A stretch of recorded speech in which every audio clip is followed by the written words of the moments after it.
जय श्री राधे कृष्णा, राधे राधे। आप सभी भक्तों का आज की कथा में हार्दिक स्वागत है। भगवान श्री कृष्ण श्रीमती राधा रानी की कृपा से आपकी समस्त मनोकामना पूर्ण हो।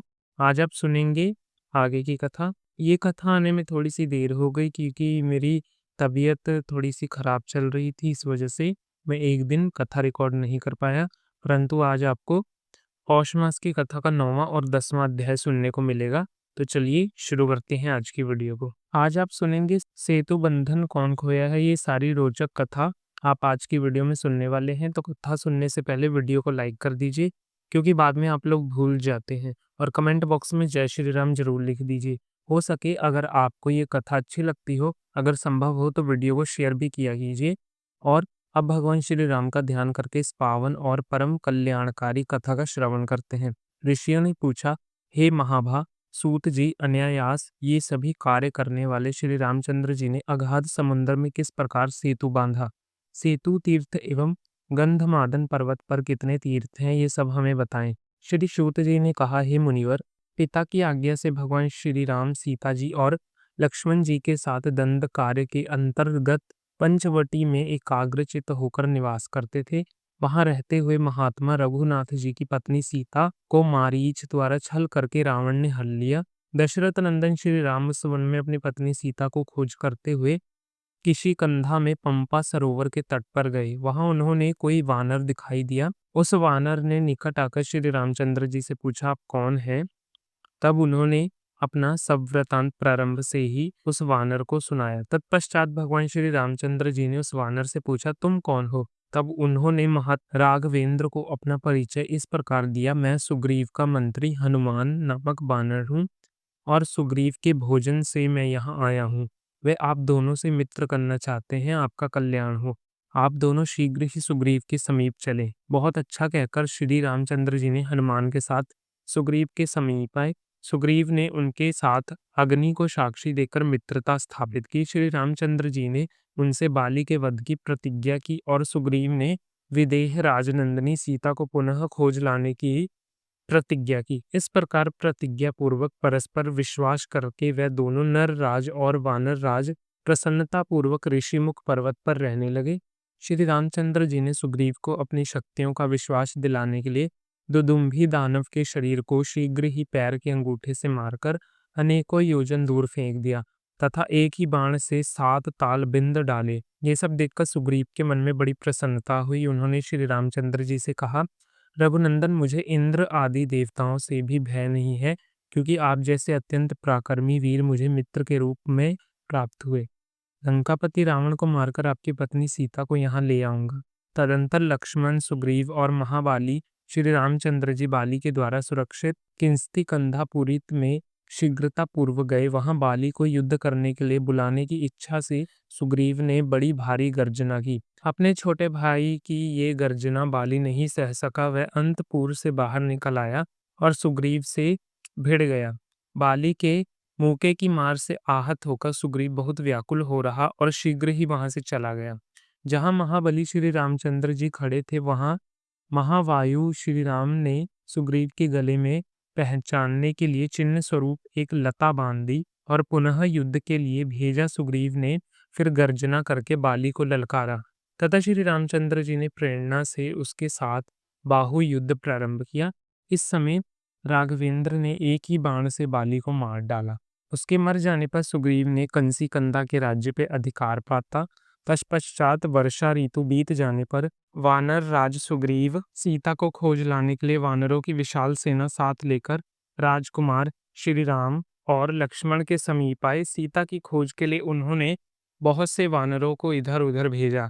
वायुपुत्र हनुमान जी ने लंका में जाकर विदेह नंदिनी सीता का पता लगाया और वहां से लौटकर सीता की दी हुई चूड़ामणि श्री रामचंद्र जी को भेंट की। उस प्रकार श्री रामचंद्र जी को हर्ष तथा शोक दोनों हुआ। हर्ष इस बात का था कि सीता का पता चल चुका है, शोक इस बात का था कि सीता उनसे दूर है और अत्यंत दुखी है, परेशान है।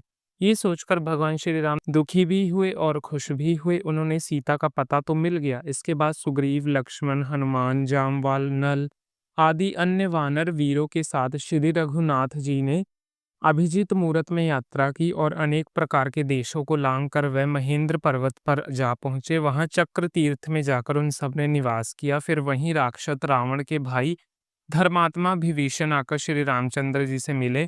महामना श्री राम ने स्वागत पूर्वक उन्हें ग्रहण किया। उस समय सुग्रीव के मन में ये शंका हुई कि हो ना हो ये कोई गुप्तचर है, परंतु राघवेंद्र ने विभीषण की उत्तम श्रेष्ठता को देखकर हितकाक चरित्रों से ही ये समझ लिया कि उनके मन में कोई दुष्टता नहीं है। तभी उन्होंने विभीषण का स्वागत सत्कार किया और उन्हें समस्त राक्षसों के राज्य पर अभिषिक्त कर दिया। श्री रामचंद्र जी ने सूर्य नंदन सुग्रीव को अपने श्रेष्ठ मंत्री नियुक्त किया और कुछ विचार करते हुए सुग्रीव आदि से कहा, मित्रों, आप इस समुद्र को लांघ के लिए कौन सा उपाय सोचा? श्री रामचंद्र जी ने इस प्रकार पूछने पर सुग्रीव आदि ने हाथ जोड़कर कहा, भगवान, हम सब लोग नाना प्रकार की नावों में समुद्र को पार करेंगे। तब विभीषण ने कहा, राजा, सागर के पुत्र ने वरुण के निवास भूत इस समुद्र को खोदा है। अंत श्री राम जी को समुद्र की शरण में जाना चाहिए। ये सागर के कुटुंबी है। अंत समुद्र का इनका कार्य अवश्य सिद्ध करेगी। ये सुनकर श्री रामचंद्र जी ने वानरों को समझाते हुए कहा, श्रेष्ठ वानरों, हमारी सेना के लिए बहुत सी नौका चाहिए, सो यहाँ उपस्थित नहीं है। और आदि व्यापारी बनियों की नाव ले जाएं तो उनको बड़ी हानि होगी, और हम जैसे लोग ऐसे अनुचित कार्य कैसे कर सकते हैं? हमारी सेना का विस्तार बहुत अधिक है। यदि नाव पर बैठकर या फिर तैरकर समुद्र में जाएं तो ये छिद्र देखकर तो कोई भी शत्रु हम पर प्रहार कर सकता है। इसलिए तैरकर जाना या नाव से पार करना मुझे ठीक नहीं जचता। विभीषण जी की ये बात मुझे सुखदायक प्रतीत होती है। अंत मार्ग की सिद्धि के लिए मैं समुद्र की उपासना करूंगा, और यदि ये मार्ग नहीं दिखाई दिया तो इसे अपने महान शस्त्रों से जलाकर मैं राख कर दूंगा। ऐसा कहकर श्री रामचंद्र जी लक्ष्मण के साथ समुद्र के जल का स्पर्श करते तट पर बिछाए हुए कुश के आसन पर बैठ गए। श्री रामचंद्र जी ने नीति के ज्ञाता और धर्म परायण थे। उन्होंने समुद्र से मार्ग की प्राप्ति के लिए 3 रात तक उसकी उपासना की तथा यथा योग सामग्रियों से उसका पूजन भी किया। तथापि उनसे अपने आप को श्री रामचंद्र जी के सम्मुख प्रकट नहीं किया। इससे श्री रामचंद्र जी को समुद्र पर बड़ा क्रोध हुआ। उनकी आंखें लाल लाल हो गई।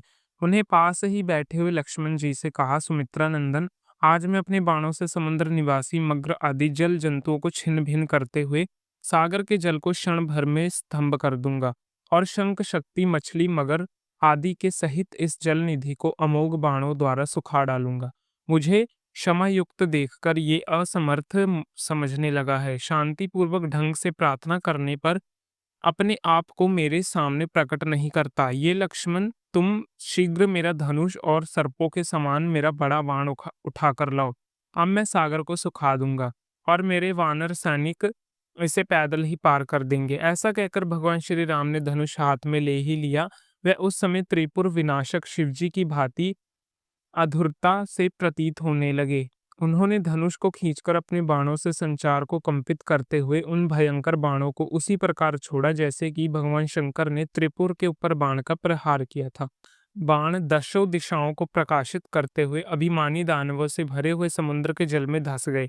तब तो समुद्र भयभीत होकर कांपने लगा और कहीं भी क्षण ना पाकर पाताल से उठकर हाथ जोड़ते हुए मोक्ष के कारण भूत भगवान श्री रामचंद्र जी के शरण में आया। उसने मनोहर शब्दों से राघवेंद्र की इस प्रकार स्तुति की। समुद्र बोला, हे रघुकुल शिरोमणि सीतापते, मैं आपको चरणाविंद को नमस्कार करता हूँ, जो अपनी सेवा करने वाले पुरुष को सुख देने वाले हैं। देव इंद्र वृंद से सवती आपकी श्री चरण रेणु को प्रणाम करता हूँ, जो गौतक पत्नी अहिल्या को मुक्त करने वाले हैं। हे राम, आप देवताओं का कार्य करने की इच्छा से रघुकुल में अवतीत हुए हैं और भक्तों का अभिषिक्त हिष्ट मोक्षदायक कल्याण स्वरूप तथा अपनी महिमा से कभी न होने वाले नारायण, मैं आपको प्रणाम करता हूँ। महावायु श्री राम, आपकी शरण में आया हूँ, मेरी रक्षा कीजिए। हे राजेंद्र, आप अपने क्रोध को शांत कीजिए। हे करुणालय, मेरे अपराध को क्षमा कीजिए। हे रघुनाथ शिरोमणि, पृथ्वी वायु आकाश जल और अग्नि, इन सबको विधाता ने जिस स्वभाव का बनाया है वह उसी स्वभाव के अनुसार वृत्त है। मेरे स्वभाव ही अगाध होता है। यदि मैं अगाध ना हो तो मेरे लिए ये विकार की बात होगी। मैं ये सब आपसे सत्य कहता हूँ। राघवेंद्र, लोभ काम भय अथवा राग से भी मैं वंश परंपरा से प्राप्त हूँ। अपने गुणों का किसी प्रकार से भी त्याग करने में असमर्थ नहीं। अंत इस समय आपकी सेना को पार उतारने में मैं सहायता करूंगा, सर्वदा सुख नहीं जाऊंगा। यदि सेना सहित पार जाने की इच्छा वाले आपकी आज्ञा से मैं सूख जाऊं तो दूसरे लोग भी मुझे धनुष के बल से ऐसे ही आज्ञा देते रहेंगे। आपकी सेना के उतरने के लिए मैं दूसरा उपाय बतलाता हूँ। हे भगवान, आपकी सेना में यहाँ नल नामक एक बानर मौजूद है। वह बड़े बड़े कारीगरों में माननीय है। महाबली नल साक्षात विश्वकर्मा का पुत्र है। वह अपने हाथों से जो कुछ भी काष्ठ तथा अथवा पत्थर मेरे अंदर फेंकेगा तो वह सब पानी के ऊपर धारण करूंगा। वहीं आपके लिए सेतु अर्थात पुल हो जाएंगे। उसी के द्वारा उस रावण पाली लंका में सेना सहित जाइए। ये कहकर समुद्र अंतर्ध्यान हो गई और श्री रामचंद्र जी ने नल से कहा, हे महात्मे, तुम समुद्र में पुल बनाओ, क्योंकि तुम में ये कार्य करने की शक्ति है। उस समय नल ने धर्मात्मा हो श्रेष्ठ श्री राम जी से कहा, भगवान, मैं अगाध समुद्र में सेतु का निर्माण करूंगा। मंदराचल पर्वत पर विश्वकर्मा ने मेरी माता को वरदान दिया था कि तुम्हारे पुत्र मेरे समान शिल्प कर्म में निगुण होंगे। अंत समस्त श्रेष्ठ वानर आज ही सेतु बांधना आरंभ कर दें। तब श्री रामचंद्र जी के भेजते हुए अतिशय बलवान बानर पर्वत, गिरिशंकर, लता, तना तथा वृक्षों को उठा उठाकर लाने लगे। वह सभी गरुण के समान वेगवान तथा विशाल काय वानर थे। नल ने समुद्र के बीच में बहुत बड़ा पुल तैयार किया, जो 10 योजन चौड़ा और 100 योजन लंबा था। एक प्रकार सीता वल्लभ श्री राम ने विश्वकर्मा पुत्र वानर राज नल के द्वारा इस सेतु का निर्माण करवाया। उस सेतु में पहुंचकर संपूर्ण पातक मनुष्य सब प्रकार के पातकों से मुक्त होकर श्री रामचंद्र जी ने लंका में जाने की इच्छा से वानरों द्वारा उस पवित्र पाप नाशक सेतु का जहां प्रारंभ करवाया, वह स्थान आगे चलकर लोगों में दर्भ शयन के नाम से प्रसिद्ध हुआ। इस प्रकार समुद्र में सेतु बंधन की कथा कही गई। वहां अनेक पवित्र तीर्थ हैं, जिनमें 24 तीर्थ प्रधान हैं। सब सेतु पर ही स्थित हैं। पहला चक्र तीर्थ, दूसरा बेतालवर्द तीर्थ और तीसरा पाप विनाश तीर्थ। ये सब जो लोकों में विख्यात है। उसके बाद सीता सरोवर नामक पुण्य तीर्थ है। तत्पश्चात मंगल तीर्थ है। मंगल तीर्थ के अनंतर सब पापों का नाश करने वाले अमृत वापिका है। फिर ब्रह्म कुंड, हनुमत कुंड, अगस्त्य तीर्थ, राम तीर्थ, लक्ष्मण तीर्थ, जय तीर्थ, लक्ष्मी तीर्थ, अग्नि तीर्थ, चक्र तीर्थ, शिव तीर्थ, शंकर तीर्थ, यामुदिकी गया तीर्थ, कोटि तीर्थ, साध्यामृत्य तीर्थ, मानस तीर्थ तथा धनुष कोटि तीर्थ है। हे विप्रय, ये सेतु के मध्य में स्थित प्रधान तीर्थ बताए गए हैं, जो सब पापों का अपहरण करने वाले हैं। जो मनुष्य भक्ति पूर्वक इस प्रसंग को पढ़ता अथवा सुनता है, वह आनंद विजय प्राप्त करता है तथा परलोक में भी उसे पुण्य जन्म का क्लेश नहीं उठाना पड़ता और इसी के साथ उसके आने वाले कुलों की भी तृप्ति होती है। तो प्रेम से बोलिए जय श्री राम। तो इसके आगे का वृतांत आप कल की कथा में सुनेंगे। आपसे निवेदन है कि वीडियो को लाइक करके चैनल को अवश्य ही सब्सक्राइब करें। इससे आपको आने वाली पौष मास की कथाओं का अपडेट मिलता रहेगा। अब आप सब सुनेंगे श्री तुलसी चालीसा। श्री तुलसी महारानी करु विनय सिर नायम को, मम हो संकट विकट दीजे मात न शय। नमो नमो तुलसी महारानी, महिमा अमित न जाए बखानी। यो विष्णु तुमको सन्माना, जग में छायो सूह महाना। विष्णु प्रिया जयति जय भवानी, तीहू लोक की हो सुख रानी। भगवत पूजा करे जो कोई, बिना तुम्हारे सफल न होए। जिन घर तप नहीं हो निवासा, उस घर करहु विष्णु नहीं वासा। करे सदा जो तन नित सुमरे, देहि के काज होए सब पूर्ण। कार्तिक मास महा तुम्हारा, जो जानत सब संसार तुम्हारा। तब पूजन जो करे कुमारी, पावे सुंदर वर्ष कुमारी। करे जो पूजा नित प्रति नारी, सुख संपत्ति से होए सुखारी। वृद्धा नारी करे जो पूजन, मिले भक्ति होवे पुलकित मन। श्रद्धा से पूजा जो करे, भवनिधि से तरह जावे। सोई कथा भगवत यज्ञ करावे, तुम बिन नहीं सो फल पावे। छायो तब प्रताप जग भारी, ध्यावत तुम ही सकल चित धारी। तुम ही मात यंत्र तंत्र में, सकल काज सिद्धि होवे। क्षण में औषधि रूप हो माता, जग में तप यश विखात हो दाता। देव ऋषि मुनि और तपधारी, करत सदा तप जय जयकारी। वेद पुराण तव यश गाया, महिमा अगम पार नहीं पाया। नमो नमो नमो नमो, जय जय जय सुख कारण स्वामी। नमो नमो जय दुख निवारणी। नमो नमो भव पार उतार। नमो नमो परलोक सुधारण। नमो नमो निज भक्त उवारण। नमो नमो जन काज सवारण। नमो नमो जय कुमत सवारण। नमो नमो सब सुख उपाजय। विनय जयति जयति तुलसी महारानी, ध्यान तुमको शीश नवानी। निज जन जानी मोहि अपनाओ, बिगड़े कारज आप बनाओ। विनय में मात तुम्हारी पूर्ण आशा, करहु हमारी शरण चर काजा। जोरी मनाओ निश दिन तेरे, ही गुण गाओ करहु मात।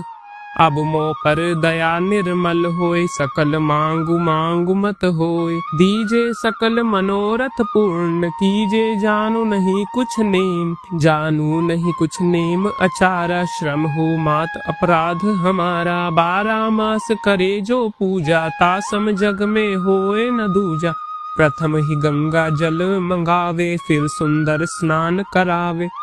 चंदन अक्षत पुष्प चढ़ावे, धूप दीप नैवेद्य लगावे।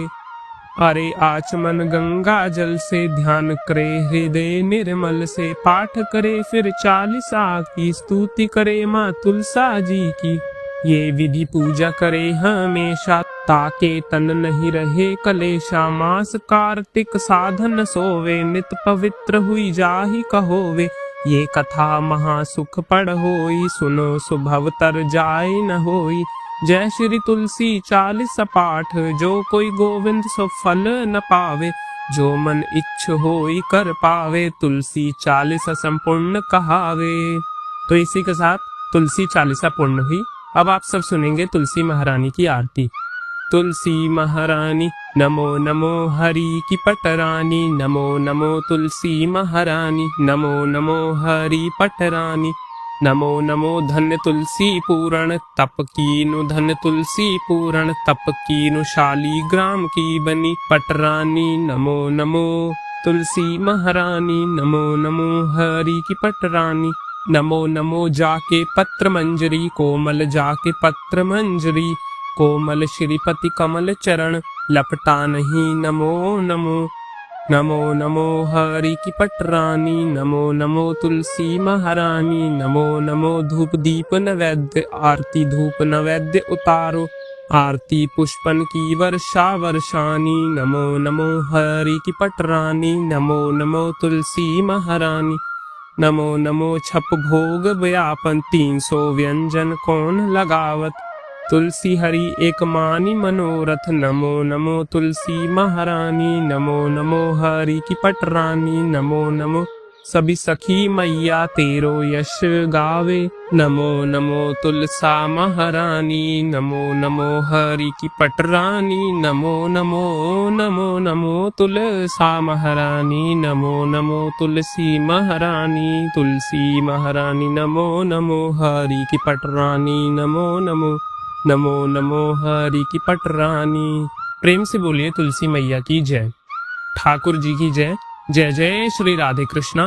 दोस्तों, उम्मीद करता हूँ कि आज की कथा आपको जरूर पसंद आई होगी। वीडियो अच्छी लगी हो तो वीडियो को लाइक और शेयर जरूर करें। चैनल पर पहली बार आए हैं तो चैनल को सब्सक्राइब कर लीजिए, क्योंकि ऐसी ही ज्ञानवर्धक और कथाओं की वीडियो हमारे चैनल पे आती रहती है, तो उसका नोटिफिकेशन आपको पहले ही मिल जाएगा। अब मिलते हैं आपसे अगले अध्याय की वीडियो में। तब तक के लिए जय श्री राधे कृष्णा, जय तुलसी मैया।